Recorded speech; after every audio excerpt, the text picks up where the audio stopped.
Hello good morning friends, आप सभी को बैक टू कंपटीशन में बहुत बहुत स्वागत है। दोस्तों आज हम लोग प्रमुख कवियों के उपनाम से रिलेटेड प्रश्न के बारे में दोस्तों जानेंगे। इसमें 50 प्रश्न इसमें इंपॉर्टेंट प्रश्न समाहित किए गए। दोस्तों चलिए देखते हैं हम लोग पहला प्रश्न से। पहला प्रश्न है कि खंजन नयन किस कवि का उपनाम है? तो सूरदास का उपनाम है। नवयुग के अग्रदूत किस कवि को कहा जाता है? तो भरतेंदु हरिश्चंद्र को कहा जाता है। आदि कवि किस कवि का उपनाम है? तो वाल्मीकि का उपनाम है। अपभ्रंश का वाल्मीकि किस कवि को कहा जाता है? तो इसको यानी स्वयंभू को कहा जाता है अपभ्रंश का वाल्मीकि। और अगला प्रश्न है कि प्रथम सूफी कवि किसे कहा जाता है? तो साहित्य को कहा जाता है। मैथिल कोकिल किसे कहा जाता है? तो विद्यापति को कहा जाता है। और यहाँ पर नेक्स्ट है कि प्रकृति का सुकुमार कवि किसे कहा जाता है? तो सुमित्रा नंदन पंत को कहा जाता है। आधुनिक मीरा यानी आधुनिक युग का मीरा कहा जाता है महादेवी वर्मा को। आधुनिक कविता के सुमेरु किसे कहा जाता है? तो जयशंकर प्रसाद को कहा जाता है। प्रथम राष्ट्र कवि किस कवि का उपनाम है? तो मैथिली शरण गुप्त का। और नेक्स्ट प्रश्न यहाँ पर है कवि सम्राट किस कवि को कहा जाता है? तो अयोध्या सिंह उपाध्याय को कहा जाता है कवि सम्राट। और नेक्स्ट प्रश्न है कि हिंदी नवजागरण के अग्रदूत किसे कहा जाता है? तो भरतेंदु हरिश्चंद्र को कहा जाता है। और यहाँ पर देखते हैं अगला प्रश्न से, कठिन काव्य का प्रेत किसे कहा जाता है? तो केशवदास को कहा जाता है। साक्षात रसमूर्ति किस कवि का उपनाम है? तो घनानंद का। प्रेम की पीर किस कवि का उपनाम है? तो घनानंद राय का। हिंदी का जातीय कवि किस कवि का उपनाम है? तो तुलसीदास को कहा जाता है हिंदी का जातीय कवि। भवाधिपति किस कवि का उपनाम है? तो सूरदास का। मानस का हंस किस कवि का उपनाम है? तो तुलसीदास को कहा जाता है मानस का हंस।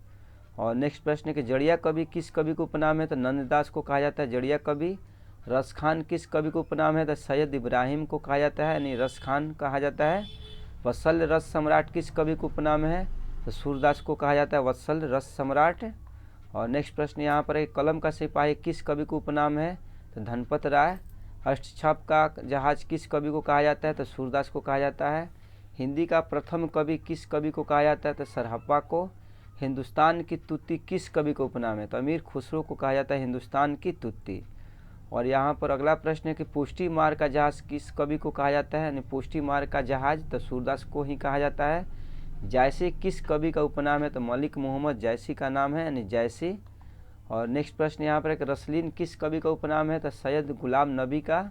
सुकवि किंकर किस कवि का उपनाम है? तो महावीर प्रसाद द्विवेदी का। यात्री या जन कवि किस कवि को कहा जाता है?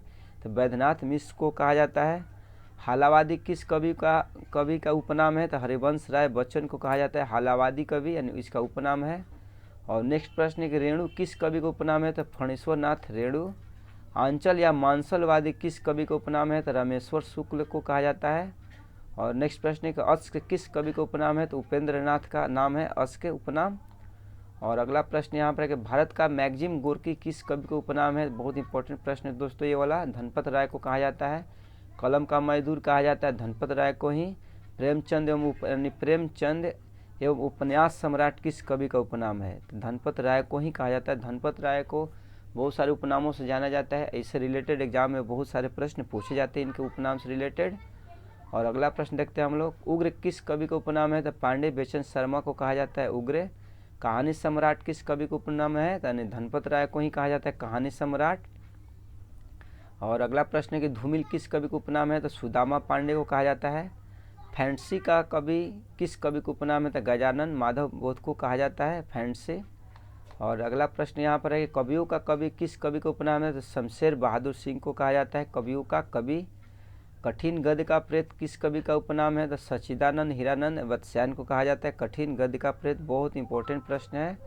बंग महिला किस कवि का उपनाम है? तो राजेंद्र बाला घोष। आवारा मसीहा किस कवि का उपनाम है? तो शरद चंद्र को कहा जाता है आवारा मसीहा। हिंदी का पाणिनि किस कवि का उपनाम है? तो किशोरी दास वाजपेयी को कहा जाता है हिंदी का पाणिनि। दोस्तों आप लोगों का वीडियो अच्छा लग रहा है तो दोस्तों जरूर दोस्तों मेरे चैनल को आप लोग सब्सक्राइब करें, लाइक करें दोस्तों, क्योंकि मेरे चैनल पर बहुत सारे वीडियो हिंदी से रिलेटेड अपलोड किए गए हैं और 1 से 2 वीडियो पर डे अपलोड किए जाते हैं दोस्तों।